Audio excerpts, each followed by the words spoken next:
Sam Roggeveen from the Lowy Institute joins me now, my next guest on the program. Sam, thanks very much for your time. We look at 2019 and what's passed in 2020 very early on in terms of the prospects. The so-called black swan event might already be upon us with the coronavirus and the various impacts that's having. Yeah, well, it's important to stress that we don't know yet what the coronavirus is going to mean, and I by no means hold myself up as an expert on the virus and on the potential health impacts around the world. But it is an opportunity to think about the kind of things, as you say, black swan events that can come out of nowhere and surprise us and really transform global politics. So typically black swan events are defined as being things that are difficult to predict and that no one really had any foresight of, and that have outsized consequences.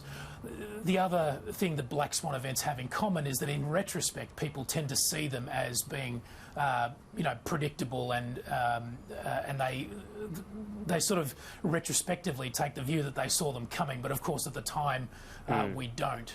So yes, the coronavirus, if it reaches the kind of scale that I'm thinking of, is one possible example of that can really be transformative if it ends up in a way that really challenges the ability of governments to cope, I guess particularly in China. Some other possibilities actually... I just wanted to ask you about that, though, because on the back of the doomsday clock, I was hearing the other day, so it's now at 100 seconds to midnight. I mean, some people might say, look, it's been a couple or a few minutes to midnight for decades, so maybe we shouldn't worry about it. But there are a lot of factors people are talking about what could pop up. What are the most likely ones, the most likely scenarios we do already know about or have some idea about in 2020? Yeah, well, inherently these black swan events, as I said, are difficult to predict, but a couple that I'd like to highlight. And so the doomsday clock change that happened is a useful opportunity to remind ourselves that there are thousands of nuclear weapons around the world, mostly in the arsenals of the United States and Russia, but in other countries as well. And look, the summer period in Australia has been an important opportunity for us to talk about climate change and the potential implications, and that's incredibly important and valuable. But what I would stress is the fact that I think still the number one risk to humanity in the future is nuclear weapons, just because there are so many of them in the arsenals of various countries around the world.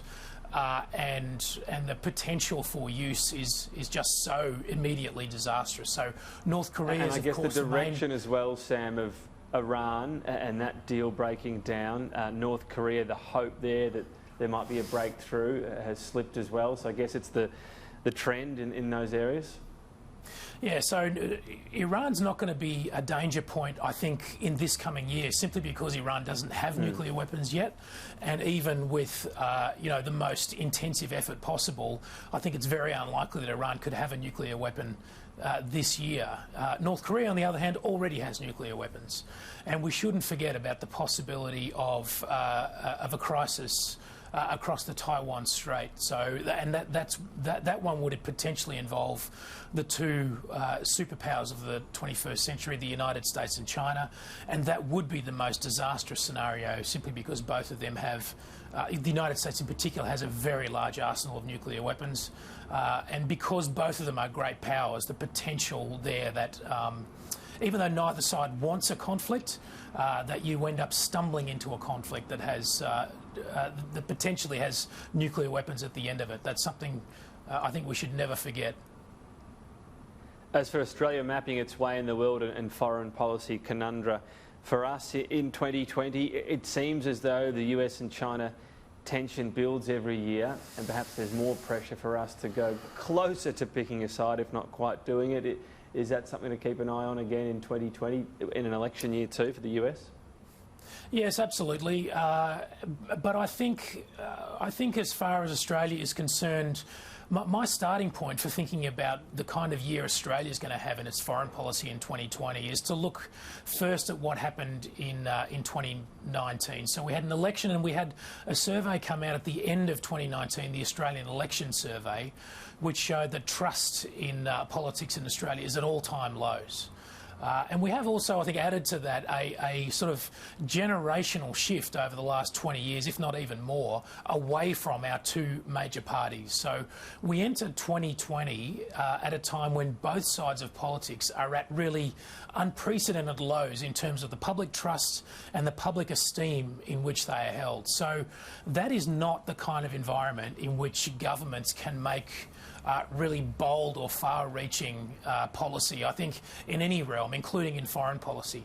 And yet, on the other hand, we face unprecedented challenges on foreign policy, and you've put your finger on, I think, the biggest one. The rise of China is a bigger deal for us in Australia than the Soviet Union or Soviet-led communism ever was.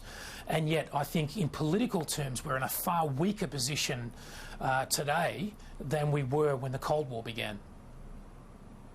And how do you mean that? In what way? Well, what I mean is that that really our politics was transformed by the Cold War. So the Liberal Party from its very earliest days was an anti-communist party, an anti-Soviet communist, anti-communist party, I should say.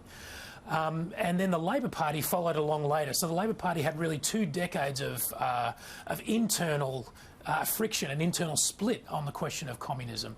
And when it finally resolved that internal split, it was able to form government in the 1970s. And then, of course, I think crucially in the 1980s, it found a very pro-American leader in Bob Hawke, and that was the only time during the Cold War that the Labor Party was able to have a sustained period in government. So basically the two major parties, in their own different ways and in their own time, found ways to reconcile themselves with the big international split that occurred during the Cold War. The two major parties are nowhere near doing that yet in this period of a rising China, and it seems to me neither of them really have the energy, really, or I would say the intellectual energy to try and make that kind of shift now. Yeah, there are certainly adjutants, but I take what you're saying at the upper levels. There does seem to be somewhat of a reluctance to go down that path. Sam Roggeveen, interesting thoughts as to what 2020 contains. Thank you. Good. Thank you so much.